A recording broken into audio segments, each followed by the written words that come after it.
Come on. Morning, peeps. Self-isolation, day 23. Again, hopefully everyone's doing well. Is it 23?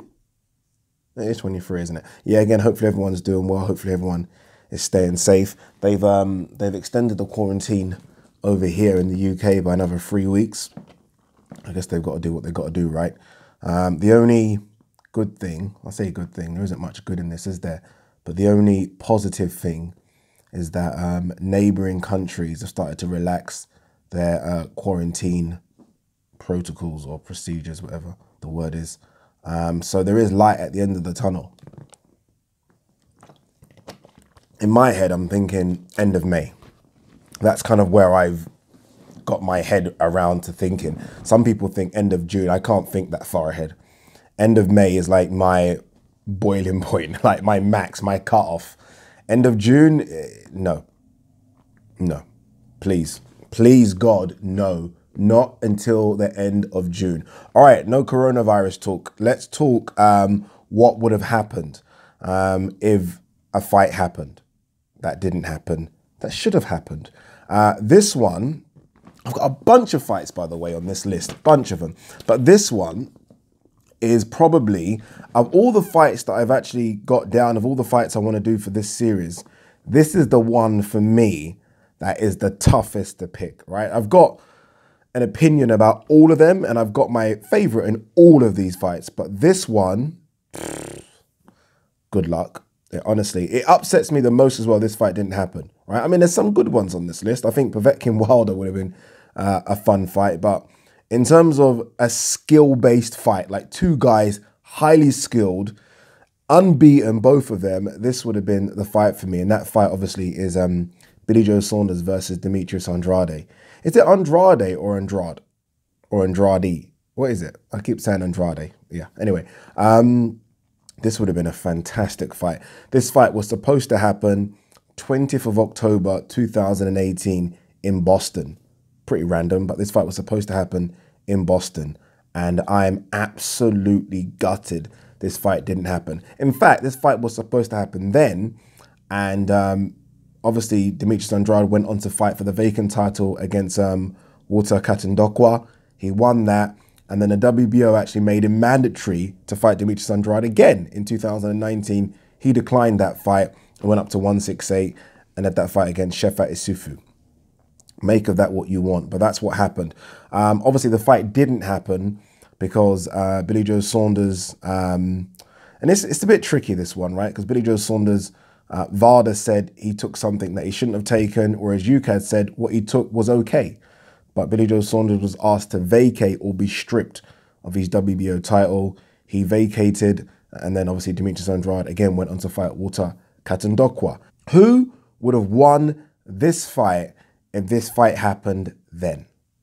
Now, if there's anyone in watching this video and anyone leaves a comment in a comments section, obviously, and says, oh, Billy Joe Saunders easily or Demetrius Andrade easily, then stop it. Stop lying to yourself. There is no way this fight would have been easy for either person. And there is no way you can predict it like that. You can't. You can't. I mean, there's nothing in their back catalogue to suggest that either one would have been an overwhelming favourite against the other, right? Don't be patriotic. I can imagine a lot of Brits saying Billy Joe Saunders and a lot of the American viewers saying Demetrius Andrade. I have absolutely no idea who would have won this fight. Again, we're talking two guys, both of them unbeaten at the time. I think, could be wrong here, but I think Demetrius Andrade was like 25-0, and Billy Joe Saunders was 26-0, or something like that, right? Both southpaws, both tricky in terms of the way in which they fight, both good amateur records as well, both uber confident. That's another thing that's quite key to this as well. Both of them very confident. Let's have a look at who they fought up until then. Like, what's their biggest wins? Billy Joe Saunders, obviously the one that stands out is David Lemieux. People keep talking about that. I don't think they keep talking about it just because of the performance, but the fact that the performance was away from home, which might be significant because he was going to fight Demetrius Andrade away from home. It didn't faze him at all, right? He went into very hostile territory in Canada. It wouldn't be as hostile in Boston. It just wouldn't be, because Demetrius Andrade hasn't got that big of a fan base. In fact, some might argue there could be more Brits flying over than Demetrius Andrade fans flying up. Who knows, right? Is it flying up, flying down? I don't know where I am on the American map. So that's David Lemieux. Andy Lee was a good performance as well, just because he wasn't favourite to win that fight. Andy Lee was defending his WBO belt. Although it was Andy Lee's last fight, still, if you can go back and watch it, Andy Lee was favourite to win that fight. So those are the two big names up until that point. There's a couple other names in there. Obviously, Eubank Jr., look what he's gone on to do. Decent stuff, right? And then there's other fringe ones like John Ryder and Spike O'Sullivan. So he's got some decent sort of B-level, C-level fighters on that resume. Look at Demetrius Andrade's resume. Not great, right? Vans is on there. Solid. By the way, that's a solid win. Vans split decision. Was that for the WBO light middleweight title? I think it might have been. But Vans is on there. Who else is on there at the time? I'll tell you a result that maybe doesn't get as much plaudits because maybe his name isn't a marquee name. Jack Kolke. I think it's Kolke or Kolse from Germany. That's a decent win, you know. That's a decent win. Kolke right now is a decent middleweight. Gave Derevchenko some problems, by the way. He fought Derevchenko in 2019, I believe, and that went all the way to points. Won a few rounds, and we saw what Derevchenko done against GGG. So that's a good win.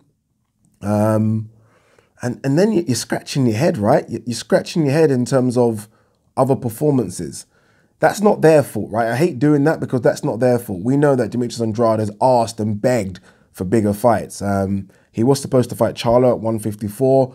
I think he pulled out injured or something. So he's been wanting bigger fights, just hasn't got them. So it doesn't mean he can't beat the guy. He just hasn't had those fights. But in terms of resume up until that point, I'd have to say Billy Joe Saunders' resume is a bit thicker. Not much thicker, but a bit thicker, right? Also something to take into consideration was that Demetrius Andrade, up until that point, he was going to fight Billy Joe Saunders, had only had one fight, I believe. It was one fight at 160. Only one. And that fight was against Atlantis Fox. I think he got put down in that fight. Won it comfortably in the end, like really wide score margins, but only had one fight. So he wasn't a full-fledged middleweight is what I'm trying to get at, whereas Billy Joe Saunders clearly was, right? Billy Joe Saunders has been fighting at middleweight since the get-go. So size might have been a factor with Billy Joe Saunders. Might have been. Obviously, we've seen now Billy Joe Saunders going up to 168. So that might have played a factor. In terms of just boxing match between these two, who's the better boxer? Who is the better boxer out of Demetrius Andrade and Billy Joe Saunders? I think Demetrius Andrade is slicker. I do. I think he's the better mover. I think technically Billy Joe Saunders is a bit sharper technically, but I think Andrade is the better mover. Who has the most power? I'd say Andrade. I think Andrade is more powerful. Is he? Yeah, I think Andrade is more powerful than Billy Joe Saunders. I do. I think he hits harder. I think his record is something like, what's his record now? 29-18, which isn't great. I don't even know what Billy Joe Saunders' record is actually, but I think Andrade is the powerful of the two. So this is I'm not joking. This is a tough one. This is a tough one. Again, if you have swung it either way easily, then no, it's not that easy. This one to choose.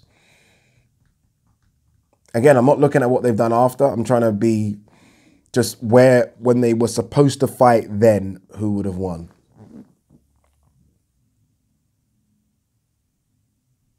I have no idea. I have absolutely no idea. Gun to the head. Gun to the head, I would say Billy Joe Saunders. Gun to the head, I would say Billy Joe Saunders would have beaten Demetrius Andrade. And I think I've actually changed my mind on this one because I remember when the fight was made, I said Demetrius Andrade beats Billy Joe Saunders. But I just feel like I've seen Demetrius Andrade a couple of times, and this is after the fact. And sometimes I think he gets a bit sloppy with his work. Sometimes. I don't know if he tries to be too slick with his boxing, but sometimes he gets a bit sloppy. When Billy Joe Saunders is nailed in and tuned in, like when he's really focused, which rarely happens if I'm honest with you, when he's truly focused, even at British level fights here, gets the job done. Eubank Jr., right, his gas tank was empty, but when he's really switched on, the way in which he outboxed Eubank Jr. for the first 6 rounds, I know Eubank isn't DEMETRIUS ANDRADE, but again, got the job done. David Lemieux, going into that fight, again, go back and look at the predictions. A lot of people were saying he's going to get knocked out. Was tuned in, got the job done, made it look easy. Andy Lee was supposed to knock him out, put Andy Lee down. Reddy looked in trouble in that fight, got the job done. I'm going to go Billy Joe Saunders. And I'm a massive DEMETRIUS ANDRADE fan. I just think him being established at middleweight could be key. Him fighting away from home, I don't think means anything to Billy Joe Saunders. He's got one of those mindsets, almost like a Tyson Fury. Doesn't mean anything. I'm going to go Billy Joe Saunders would have beaten DEMETRIUS ANDRADE. What do you guys think? Let me know. Peace. Guys, sorry, it's me again. I'm back. If you're new to the channel, don't forget to hit that subscribe button. Also, please like and share the videos. It really does help the channel a lot. And if you want to support the channel, I do have a Patreon account. The link is in the description. All right, I'm done. Peace.